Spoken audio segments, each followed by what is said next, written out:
कामकाजी महिला या पढ़ाने वाले टीचर या किसी शॉप में काम करने वाले जो मेहनतकश विद्यार्थी होते हैं, छात्र होते हैं, वो बाहर जाकर पढ़ाई नहीं कर सकते क्योंकि उनके पास समय का अभाव होता है।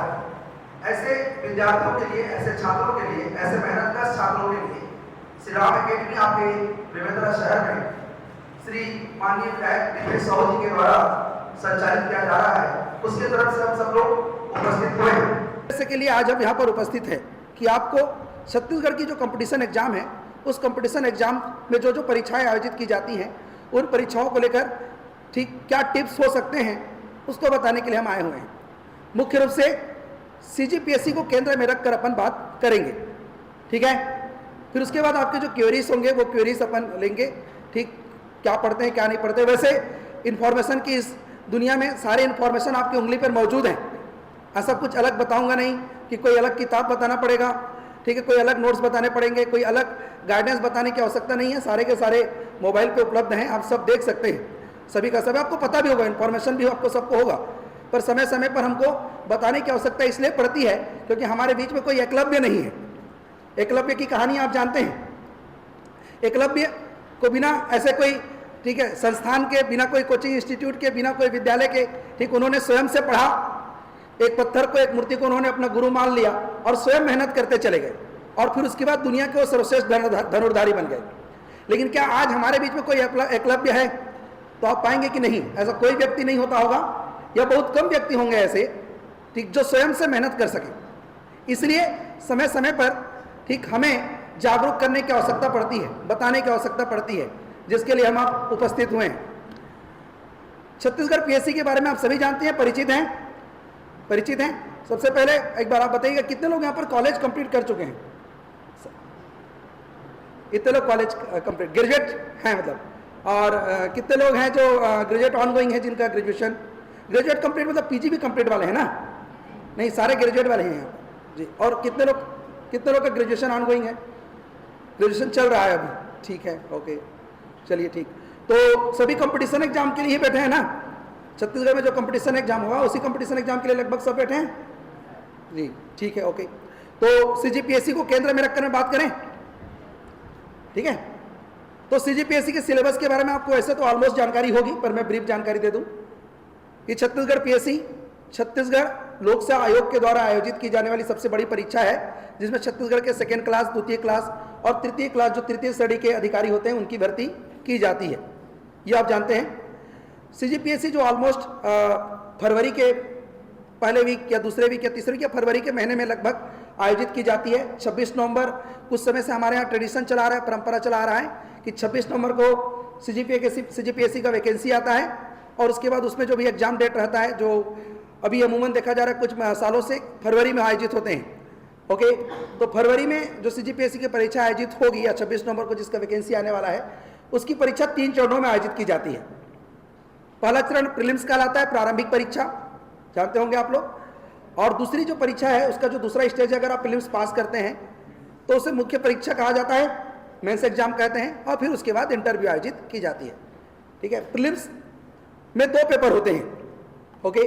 पहला पेपर GS का होता है, सामान्य अध्ययन का, 200 नंबर के पेपर होते हैं सामान्य अध्ययन का, जिसमें छत्तीसगढ़ से 50 सवाल आते हैं, छत्तीसगढ़ के बारे में विस्तृत जानकारी हमको उसमें पूछी जाती है, और 50 जो क्वेश्चन होते हैं वो नेशनल लेवल के सवाल होते हैं, अर्थात नेशनल लेवल के GS आते हैं। पहला पेपर GS का होता है, ओके, और दूसरा पेपर जो होता है वो CSET का होता है। CSET में केवल क्वालिफाई आपको करना होता है, 23% जनरल कैटेगरी के लिए लानी होती है और 33% जो होता है वो बाकी आरक्षित वर्ग जैसे ST SC OBC को लाना होता है, केवल क्वालिफाइंग नेचर का वो होता है, ओके, ठीक है। और पहला जो पेपर होता है उसमें आपको मार्क्स लाने रहते हैं, पहले पेपर के आधार पर ही, मेरिट के आधार पर आपको ऊपर के, ठीक, मुख्य परीक्षा के लिए चुन लिया जाता है, ओके। पहला पेपर अगर आप पास करते हैं, मेरिट में आप आते हैं, तो फिर मुख्य परीक्षा के लिए जाते हैं। मुख्य परीक्षा में 7 पेपर होता है, 7 पेपर, प्रत्येक पेपर 200 नंबर के होते हैं। पहला जो पेपर होता है वो लैंग्वेज का होता है, पहला पेपर लैंग्वेज का होता है। लैंग्वेज में हिंदी, इंग्लिश और छत्तीसगढ़ी, ये तीनों पूछे जाते हैं। अगर आप नोट कर रहे हैं तो ठीक है, कर लीजिएगा, नहीं तो आप फिर मौजूद है वैसे तो नेट पे सारी चीज़ें। हिंदी, इंग्लिश और छत्तीसगढ़, ये पहला जो पेपर होता है लैंग्वेज का, ये 200 नंबर का पेपर होता है। जिसमें हिंदी और छत्तीसगढ़ी जो होते हैं वो 75-75 मार्क्स के होते हैं और 50 नंबर का इंग्लिश आता है। 3 खंड में प्रत्येक पेपर बटा हुआ है। पहला खंड 75 मार्क्स का, सेकेंड 50 और थर्ड फिर 75। ओके, दूसरा पेपर एसे का होता है। एसे में 4 निबंध आपको लिखने रहते हैं। 2 निबंध आपको नेशनल इंटरनेशनल लेवल के लिखने होते हैं और दूसरा छत्तीसगढ़ के मुद्दों से संबंधित 2 निबंध आपको लिखने होते हैं। चारों निबंध 750 वर्ड के होते हैं। 750 वर्ड का आपको लिखना होता है। ठीक है, 50-50 नंबर का प्रत्येक ऐसे होता है और टोटल मिलाकर 200 अंक के ये भी पेपर होते हैं। ओके, तीसरा, चौथा, पांचवा, छठवां और सातवां जो पेपर है वो जीएस के पेपर कहलाते हैं। ओके, ठीक है, जनरल स्टडी सामान्य अध्ययन का पेपर कहलाता है। सामान्य अध्ययन का पहला जो पेपर होता है वो भारत का इतिहास, संविधान एवं लोक प्रशासन, पब्लिक एडमिनिस्ट्रेशन और छत्तीसगढ़ के इतिहास से संबंधित होता है। दूसरा जो पेपर होता है जीएस का दूसरा पेपर, पेपर नंबर 4 है ऐसे में जीएस का दूसरा पेपर वो साइंस, मैथ्स और व्यवहारिक साइंस से संबंधित होता है। तीसरा जो पेपर होता है वो तीसरा पेपर में भारत एवं छत्तीसगढ़ का अर्थशास्त्र, भारत का भूगोल और छत्तीसगढ़ का भूगोल होता है। ओके, ठीक है। चौथा जो पेपर होता है जीएस का, जो ओवरऑल अपन देखें तो 6वें नंबर का पेपर हो रहा है, उसमें दर्शन शास्त्र आते हैं 75 नंबर का, समाज शास्त्र आता है 50 नंबर का और फिर छत्तीसगढ़ के जितने भी सामाजिक इशू होते हैं, सोशल एस्पेक्ट जितने हैं वो 75 मार्क्स होते हैं। और जो लास्ट का जीएस पेपर होता है उसमें कल्याणकारी और विकास योजनाओं से संबंधित जो देश और छत्तीसगढ़ की योजनाएं हैं उनसे संबंधित सवाल, international national sports events and organization से सवाल, जितने भी इंटरनेशनल और नेशनल इंस्टीट्यूट हैं, एजुकेशनल इंस्टीट्यूट, उनकी मानव विकास में क्या भूमिका है उसको लेकर सवाल की जाती है। इस प्रकार 5 जीएस का पेपर होता है, एक लैंग्वेज का पेपर और एक ऐसे का पेपर, टोटल मिलाकर 7 पेपर होते हैं। प्रत्येक पेपर 200 नंबर का होता है। ओके, 7 दूने 1400 नंबर हो गया और 150 मार्क्स का आपका इंटरव्यू होता है। कुल मिलाकर 1550 1550 मार्क्स का सीजीपीएससी का पेपर होता है। ओके, ठीक है। इन पेपर्स में आपको नंबर्स लाने रहते हैं। आप जितना ज्यादा नंबर लाएंगे उस नंबर के हिसाब से मेरिट फिर चुन लिया जाता है और इंटरव्यू के लिए आपको कॉल की जाती है। इंटरव्यू 150 मार्क्स का होता है। क्लियर है। प्रत्येक पेपर जो अपन बात कर रहे थे 200 मार्क्स का होता है, उसके क्वेश्चंस एकदम सिस्टमेटिक रूप से 5 खंडों में डिवाइडेड होती है। 2 नंबर, 4 नंबर, 8 नंबर, 10 नंबर और 15 नंबर के सवाल आते हैं। 2 नंबर का जो सवाल होता है वो 30 वर्ड का होता है। सभी पेपर की यही कहानी है, केवल ऐसे को छोड़ दी जाए तो।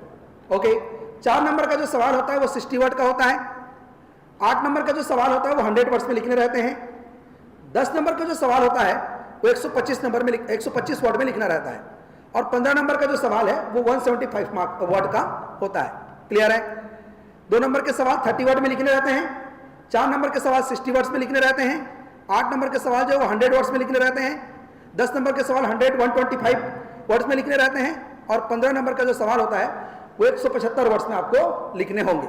क्लियर है। ठीक है, ये सारे एकदम सिस्टमेटिक रूप से बना हुआ है। 5 खंडों में सभी पेपर लिखे जाएंगे। सभी पेपर 3 खंडों में विभाजित होते हैं। ऐसे को छोड़ दिया जाए तो पहला खंड 75 नंबर का, दूसरा खंड 50 नंबर का और तीसरा खंड 75 नंबर का होता है। कुल मिलाकर 200 मार्क्स के पेपर होते हैं। क्लियर है। ठीक है, तो ये पेपर सिस्टमेटिक रूप से बने हुए हैं। अगर आप इसका अध्ययन करेंगे तो 2 नंबर के सवाल भी कहां से आएंगे ये भी पता चलेगा। 4 नंबर के सवाल कहां से आते हैं ये भी पूरा पता चलता है उसमें कि 15 नंबर के सवाल कहां से पूछे जाएंगे। सारे सवाल क्लियर हैं। 10 नंबर का सवाल बीच वाले खंड से आता है और 15 नंबर का जो सवाल है वो फर्स्ट और थर्ड जो सेक्शन होता है, खंड होता है, वहां से आता है। क्लियर है। ठीक है, इस एग्जाम को पास करने के लिए जो हम लोगों ने चर्चा किया, ठीक है, 1550 नंबर की आवश्यकता नहीं है। ऐसा नहीं कि 1550 नंबर की आवश्यकता होगी या 1550 नंबर की पूरी तैयारी करनी पड़ती है।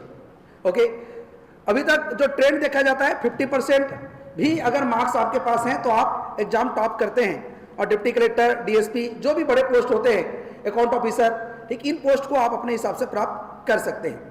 कुल मिलाकर कहानी यह है, मैं जो बोलना चाह रहा हूं कि कॉलेज स्कूल में जो हम लोग पढ़ाई करते हैं उस कॉलेज स्कूल में हमको हर सब्जेक्ट में डिस्टेंस लगाया जा सकते हैं या अपन क्वालिफाई करके पास कर सकते हैं। 33% लेकर भी पास किया जा सकता है, सेकंड डिवीजन लेकर भी पास किया जा सकता है, फर्स्ट डिवीजन लेकर भी पास किया जा सकता है, या आपके सब्जेक्ट में डिस्टेंस लग सकते हैं। पर गवर्नमेंट एग्जाम जिसकी अपन चर्चा कर रहे हैं, पीएससी हो, चाहे अभी होने वाले एग्जाम में एडीओ हो, चाहे एडीआई हो, चाहे कोई भी, या फिर बीएड डीएड आप करके आते हैं, ठीक है, ये सारे एग्जाम की कहानी एक ही है कि यहाँ पर हमको क्वालिफाई नहीं करना है, यहाँ पर मेरिट में आना नहीं है, बल्कि यहाँ पर अगर सामने वाला जो बच्चा है, हमारे जो अपोजिशन में कैंडिडेट है, अगर वो 50 मार्क्स लेकर आता है तो हमको 51 लाना पड़ेगा, अगर 98 लेकर आता है तो हमको 99 लाना पड़ेगा, उससे आगे बढ़नी पड़ेगी, तभी हमको क्या मिलेगा, पोस्ट मिलेगा। ओके, तो कुल मिलाकर कहा जाए तो जो आगे बढ़ना है 50-60 नंबर लाकर दूसरों से, ठीक है, लड़ाई उस 50-60 नंबर की होती है। इस एग्जाम में देखा जाए तो 50-60 नंबर का सिलेक्शन लेने वाले और सिलेक्शन से बाहर होने वाले में 50 से 60 नंबर का ही अंतर होता है। तो पूरी खेल पूरी लड़ाई जो है वो 50 से 60 नंबर की है, समझ गए। तो अब ये प्राप्त कैसा किया जाए, 50 से 60 नंबर ला कौन सकता है, या एक्स्ट्रा सिलेक्शन लेने के लिए क्या गुण हमें होनी चाहिए, क्या स्ट्रेटजी होनी चाहिए, ठीक है।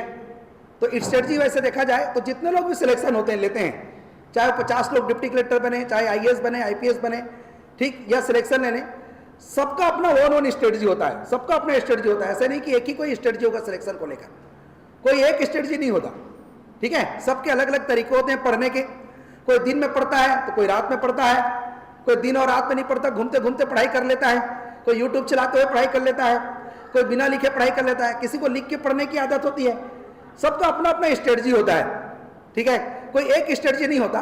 पर हम लोग जो इतने दिन से पढ़ाते पढ़ाते कुछ अनुभव किए और कई सारे हमारे टॉपर स्टूडेंट रहे, कोई दोस्त हैं, कई सारे सिलेक्ट हुए हैं, उनसे पूछकर 2-4 चीज़ें हमको कॉमन मिलती हैं।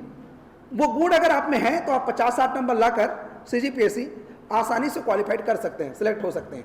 उन 5 चीज़ों के बारे में आपको जानकारी होनी चाहिए, या इन 5 चीज़ों को आपको विकसित करनी होगी। ओके, पहला उसमें से चीज़ है लैंग्वेज। पहला क्या है, लैंग्वेज। आपको लैंग्वेज में अच्छी पकड़ होनी चाहिए। लैंग्वेज कहने का मतलब ये है कि आपको हिंदी लिखने आना चाहिए, इंग्लिश लिखने आना चाहिए। छत्तीसगढ़ी में अगर कोई चीज़ें दी गई है तो वो आपको जानकारी होगी। हिंदी पर आप टाइप करिए, या फिर बचपन में आपने इमला लिखा होगा, ठीक है, आजकल इमला लिखने का ट्रेंड है या नहीं है आप जानते होंगे, पहले हमारे समय में इमला लिखाया जाता था। ओके, ठीक है, तो हिंदी अगर आप लिखने के लिए बोलें तो कितने सारे मिस्टेक करके आ जाता है बच्चा। आज आप हिंदी लिखने के लिए किसी को बोलोगे आशीर्वाद लिखने के लिए बोलो तो कई लोग आशीर्वाद गलत लिख देते हैं, ठीक है, कई लोग गलत लिख देते हैं, आशीर्वाद मैक्सिमम लोग गलत लिख देते हैं, ठीक। तो लैंग्वेज में पकड़ होनी चाहिए, सबसे बड़ी चीज, ठीक। पहला प्राथमिकता है, पहली प्रायोरिटी है, पहली स्किल है लैंग्वेज। क्लियर है, ठीक है। तो आप अपना लैंग्वेज ठीक कीजिए। अगर आपको सीजीपीएससी देना है तो लैंग्वेज में आपको पकड़ होनी चाहिए। ओके, दूसरा जो है वो राइटिंग स्किल। दूसरा है राइटिंग स्किल, सबसे इंपॉर्टेंट, ठीक है, स्किल में से एक स्किल है राइटिंग स्किल। लिखने का स्किल होना चाहिए, लिखने का स्किल, जिससे चेक करने वाले जो व्यक्ति होंगे, जो टीचर होंगे, प्रोफेसर होंगे, उनको अपन आकर्षित करें, उनको मन करे हमारा, ठीक है, देखने का, हमारा कॉपी देखने का मन करे बार बार, ठीक। पहला पेपर अपने पहला कॉपी चेक किया और उसमें इधर उधर की चीजें लिखी गई हैं, गलत तरीके से लिखी गई हैं, गंदे तरीके से लिखी गई हैं, फिर आपका कॉपी मिला और आपने अच्छा लिखा है तो उसका मन भी प्रफुल्लित हो जाएगा और वो नंबर आपको ज्यादा देगा, होगा कि नहीं, ठीक है। तो राइटिंग स्किल आपकी अच्छी होनी चाहिए। राइटिंग स्किल अच्छी होने का कहने का मतलब है कि आप पॉइंट वाइज लिख रहे हैं क्या, कहीं पर पॉइंट की आवश्यकता है तो, कहीं पर ग्राफ बनाने की आवश्यकता है तो वहाँ आपने ग्राफ बनाया कि नहीं, कहीं पर मैपिंग करने की आवश्यकता थी तो आपने मैपिंग किया कि नहीं किया, कहीं पर किसी शब्द को अंडरलाइन से बताने की आवश्यकता थी तो आपने अंडरलाइन किया कि नहीं किया, कॉमा की जहाँ आवश्यकता थी वहाँ पर आपने कॉमा किया या नहीं किया, जहाँ पर नोटेड कॉमा लगानी थी आपने नोटेड कॉमा लगाया या नहीं लगाया। यस, ठीक है, क्योंकि आप थोड़ी वहाँ पर पहुँच कर बताएंगे, ठीक है। जो भी आपका कॉपी सामने वाले के पास है, आपके कॉपी से आपकी पूरी पर्सनालिटी जज की जा रही है। क्लियर है, आपकी पूरी पर्सनालिटी कॉपी में झलकनी चाहिए। जैसा कि बताइए कंपटीशन एग्जाम है, आपको दूसरे से ज्यादा नंबर लाना है। ऐसा नहीं कि कॉलेज पास कर रहा था तो कितना भी नंबर लाते और कॉलेज पास कर लेते, ठीक है। तो सबसे बड़ी, ठीक, जो स्किल है आपके पास होनी चाहिए राइटिंग स्किल की, ठीक है। पहला हमने स्किल देखा क्या, लैंग्वेज, और दूसरा हमने क्या स्किल देखा, राइटिंग स्किल, और तीसरा राइटिंग स्पीड होना चाहिए। ओके, तीसरी जो लड़ाई है वो क्या होना चाहिए, राइटिंग स्पीड होना चाहिए। Okay, writing speed, writing skill के बाद तीसरी स्किल होनी चाहिए राइटिंग स्पीड। आप लिखते तो अच्छे हैं पर इतना स्लो लिखते हैं कि आप 4 क्वेश्चन छोड़ के आ गए एग्जाम से, क्योंकि आपने धीरे लिखा, 5 क्वेश्चन छोड़कर आ गए। यस, जानते थे सब लेकिन लिख नहीं पाए क्योंकि स्पीड नहीं थी। ओके, जानते सब थे आप पर लिख नहीं पाए, समझ में आ रहा है, ठीक है। तो राइटिंग स्पीड होना चाहिए। ओके, ठीक है, लैंग्वेज के बाद राइटिंग स्किल होना चाहिए और राइटिंग स्पीड होनी चाहिए, समझ में आ गया। फिर उसके बाद जो है जनरल अवेयरनेस होनी चाहिए, एक स्किल और सबसे इंपॉर्टेंट स्किल है आज की डेट में, ये जनरल अवेयरनेस, ठीक है। आसपास में क्या घटना घटित हो रहा है बेमेतरा से लेकर छत्तीसगढ़ के स्तर पर, राष्ट्र के स्तर पर, नेशनल लेवल पे और इंटरनेशनल लेवल पर कौन सी घटनाएं घटित हो रही है, इसके बारे में हमको पता होना चाहिए। जैसे आज हम लोग आ रहे थे तो अर्थ डे सेलिब्रेट कर रहे हैं आप लोग, ठीक है, बाहर में आपका कई सारी रंगोलियां बनी हुई हैं, तो अर्थ डे के बारे में जानकारी हो। कुछ समय पहले मैंने बताया कि 14 अप्रैल को अंबेडकर जी की जयंती थी, तो अंबेडकर जी की जयंती के बारे में पता हो कि अंबेडकर जी कौन थे, कि 14 अप्रैल को क्योंकि हमने सेलिब्रेट किया वो सारी चीजें। जगह जगह में अपने अंबेडकर जयंती गवर्नमेंट को भी, प्रशासन को भी, स्कूल कॉलेज वगैरह में मनाते हुए आपने देखा होगा। ओके, तो जनरल अवेयरनेस होना चाहिए, सामान्य सतर्कता होनी चाहिए। आसपास में कौन सी घटनाएं घटित हो रही है, डॉलर और रुपया में रुपया कमजोर क्यों होते जा रहा है, रूस और यूक्रेन के युद्ध पर भारत पे क्या प्रभाव पड़ेगा, ओके, चंद्रमा पे अगर भारत पहुंच रही है तो उसके क्या एस्पेक्ट है, क्या फायदे हैं, समझ में आ रहा है, ठीक है। तो ये जनरल अवेयरनेस आपके अंदर में होना चाहिए, ठीक है। आपको ललक होनी चाहिए, भूख होनी चाहिए, ज्ञान की भूख होनी चाहिए, ठीक, कि कहां पर क्या घटना घटित हो रहा है ये आप जान सके, समझ सके। और पांचवी जो है, ठीक है, वो इंटरव्यू स्किल होना चाहिए। पांचवा क्या होना चाहिए, इंटरव्यू स्किल। इंटरव्यू स्किल का मतलब कॉन्फिडेंस होना चाहिए। स्टेज फोबिया सुना होगा आप लोगों ने, कितने लोग स्टेज पर आकर बोलते हैं, इसमें से कितने लोग स्टेज पर आकर बोल लेते हैं, हाथ खड़े कीजिए। स्टेज पर आकर बोल लेने वाले लोग, एक दो लोग। कितने लोग स्टेज फोबिया है, कितने लोग स्टेज फोबिया है, अब बाकी लोग न तो स्टेज फोबिया है, न स्टेज पे आकर बोलते हैं, ऐसा है। कितने लोग की स्टेज फोबिया है, मतलब स्टेज पे आकर कभी नहीं बोले, हाथ खड़े कीजिए एक बार, कभी नहीं बोले स्टेज पर आकर, ऐसे सब बोले हैं स्टेज पे आकर, लगभग सब बोले हैं, बीएड वालों को तो बुलवाया जाता होगा। ठीक है, तो स्टेज फोबिया नहीं होनी चाहिए, ओके, ठीक है। ऐसा नहीं कि आप वहां डरते रहेंगे जाकर तो आपको नौकरी दे दिया जाएगा, भीख मांगने पे नौकरी नहीं मिलने वाली, ठीक है। ये अपन डर के घर में, ठीक है, मोबाइल प्राप्त कर सकते हैं, ठीक, कि रो दिए तो हमको घर में मोबाइल मिल जाएगा, इमोशनल ब्लैकमेल कर दिए तो घर में हमको सब कुछ मिल जाएगा। नौकरी डर रोकर, ठीक है, या कमजोर होकर आपको नहीं मिलने वाला, ओके। अगर आपको नौकरी चाहिए इंटरव्यू में, अगर आपका इंटरव्यू है तो वहां पर दादागिरी दिखानी पड़ती है, एटीट्यूड दिखना चाहिए आपके अंदर में, ओके, ठीक है। बिना एटीट्यूड के, बिना दादागिरी के, बिना कॉन्फिडेंस के आपको नंबर नहीं देने वाला, क्योंकि, ठीक है, गरीबी निवारण योजना नहीं चला रही सरकार, ठीक है, आपको गरीब है देखकर नौकरी दे देंगे, ओके, ठीक है। सरकार को चाहिए योग्य व्यक्ति, ठीक, जो शासन प्रशासन को चला सके, क्लियर है, ठीक है। तो पांचों जो स्किल की हम लोग बात कर रहे थे, इंटरव्यू स्किल होनी चाहिए, ओके, ठीक है। तो 5 स्किल की हम लोगों ने चर्चा की। पहला कौन सा था, लैंग्वेज, लैंग्वेज में पकड़, ठीक है। दूसरा राइटिंग स्किल, लिखने का कला होना चाहिए, ठीक है। अभी आप लेटर, ऐसे वगैरह बहुत सारी चीजें लिखते होंगे, तो लिखने का कला होना चाहिए।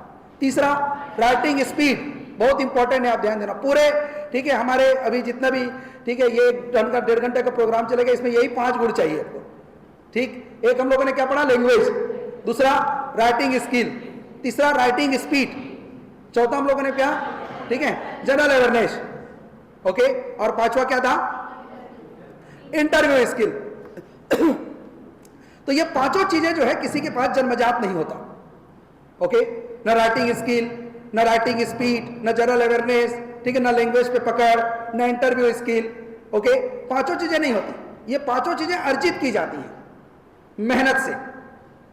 तो अगर आप चाहते हैं कि छत्तीसगढ़ पीएससी का एग्जाम क्रैक करें, तो आप मेहनत करके इन पांचों स्किल को अपने अंदर लाइए। अगर आप ये पांचों स्किल अपने अंदर ले आते हैं तो आपको छत्तीसगढ़ पीएससी क्रैक करने से कोई नहीं रोक सकता।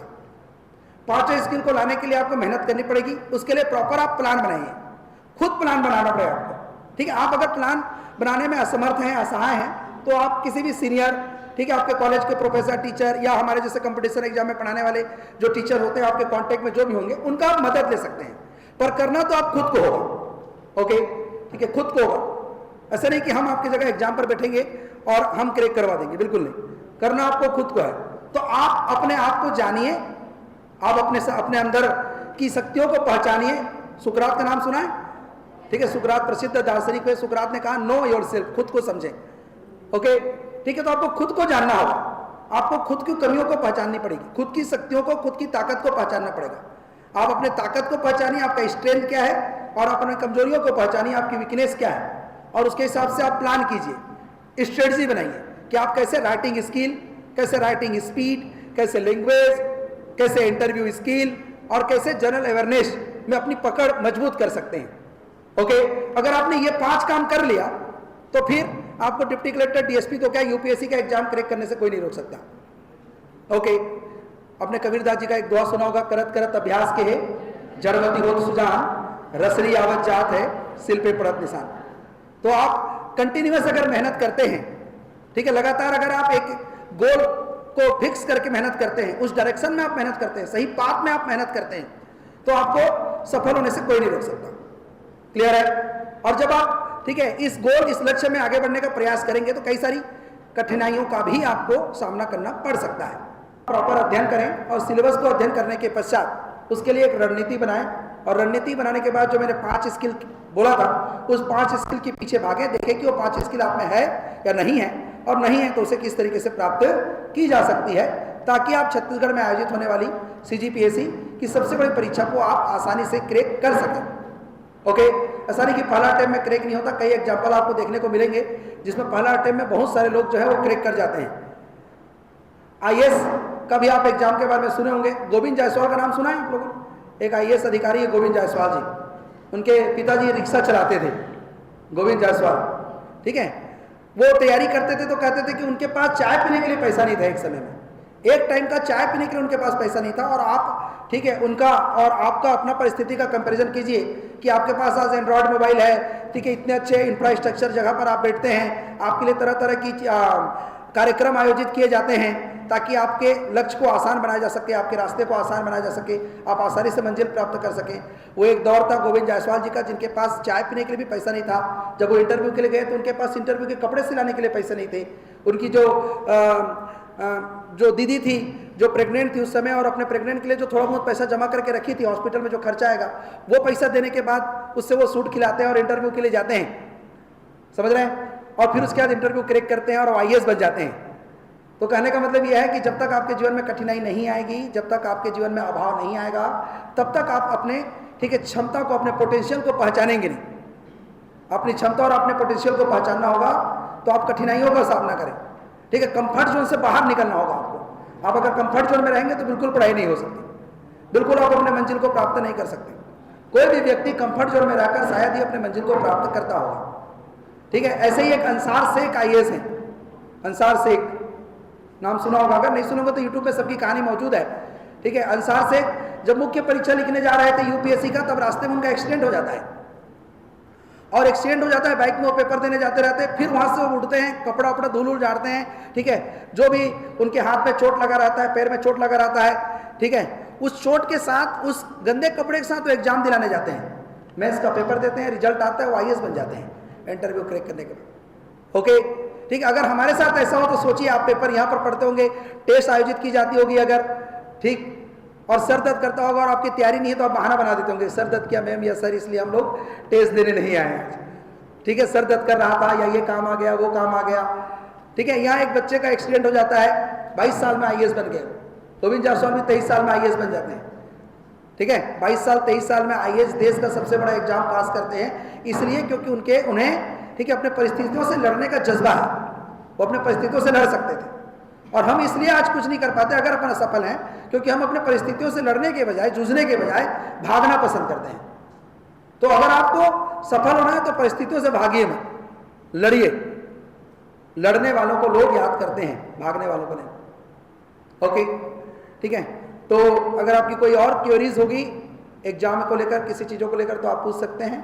कोई भी एग्जाम को लेकर कोई क्वेश्चन आप पूछ सकते हैं, कोई बुक्स मटेरियल, वैसे तो सबको पता रहता है, फिर भी अगर आपको लगता है तो आप क्वेश्चन कीजिए, ठीक है। कोई बुक्स किसी सब्जेक्ट को अगर CGPSC को लेकर, छत्तीसगढ़ के संबंधित UPSC से भी आप पूछ सकते हैं, ऐसे मत कीजिए, समझिएगा कि केवल छत्तीसगढ़ का पूछ सकते हैं, ठीक है। UPSC का भी अगर आप तैयारी कर रहे होंगे और आपको कोई नोट्स मटेरियल और बाकी चीज़ों की किसी प्रकार की इन्फॉर्मेशन चाहिए होगा तो आप पूछ सकते हैं।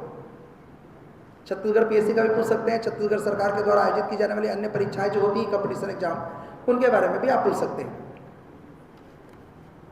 कुछ भी, कोई भी किसी के मन में सवाल आ रहा होगा तो, वैसे मन में सबके सवाल रहते हैं पर पूछता कोई नहीं है। पूछिए पूछिए पूछिए, क्या पूछना चाह रहे हैं? हाँ पूछिए। हाँ बहुत, हाँ हाँ,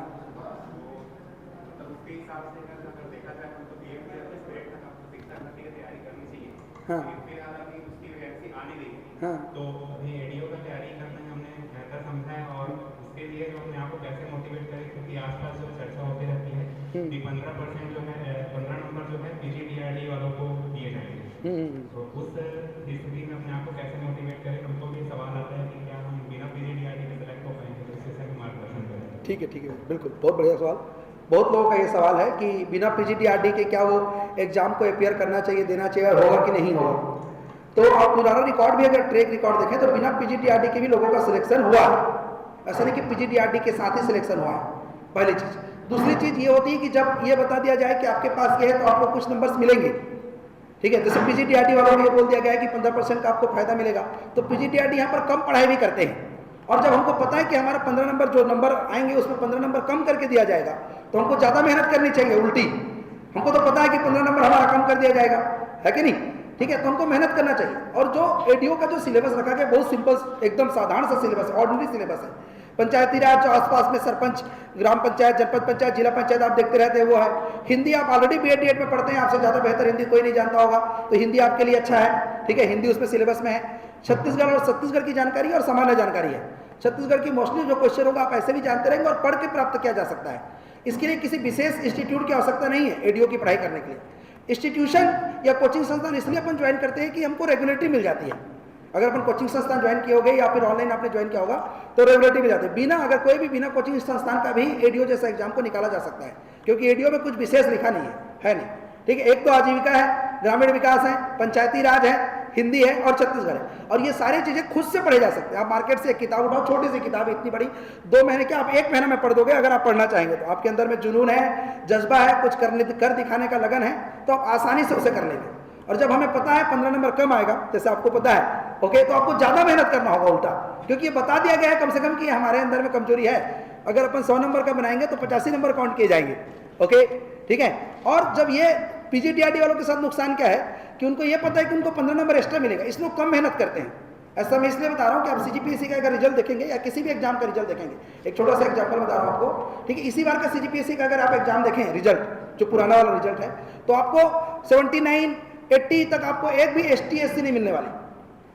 समझ में आ रहा है? इसका अनदर मतलब मत निकालेगा अगर एसटी एससी यहाँ पर बैठे हैं तो, ठीक है। वो कमजोर होते हैं ये नहीं बोल रहा हूँ मैं, ओके, ठीक है। नंबर नहीं आते, बहुत कम एकदम, फिर 238, 239 में आपको 1 जन 2 जन मिलेंगे, शायद इसलिए कि वो 23% लाकर पास हो जाना रहता है उस पर, तो मेहनत नहीं करते। 23% लाना होगा तो आप ऐसे ही हमारा सिलेक्शन हो जाएगा सर। 319 से 320 रैंक वाली का डिप्टी कलेक्टर में चयन हुआ, ओके, तो कम नंबर लाते हैं। वजह यह था क्योंकि हमको बता दिया गया था कि आपका कम नंबर सिलेक्शन हो जाएगा। कमजोर होते हैं ऐसा नहीं है, यस, बतला दिया गया था हमको कि इतना कम नंबर में सिलेक्शन होगा, इसलिए अपन कम नंबर पढ़ाई किए। समझ में आया, ठीक है। अब हमको यह बता दिया गया कि हमारे रास्ते में ये गड्ढा है, बड़ी गड्ढा है, तो हमको बड़ा छलांग मारना पड़ेगा। जैसे मैंने वो सुपर 30 का एग्जाम्पल दिया आपको, ओके, ठीक है, कि आपको बता दिया गया है कम से कम कि आपके रास्ते पर गड्ढा है, उस गड्ढे को पाटने के लिए आपको बड़ा छलांग मारना पड़ेगा, और उसके रास्ते में गड्ढा नहीं है, इसलिए वो कम मेहनत करेंगे, ओके।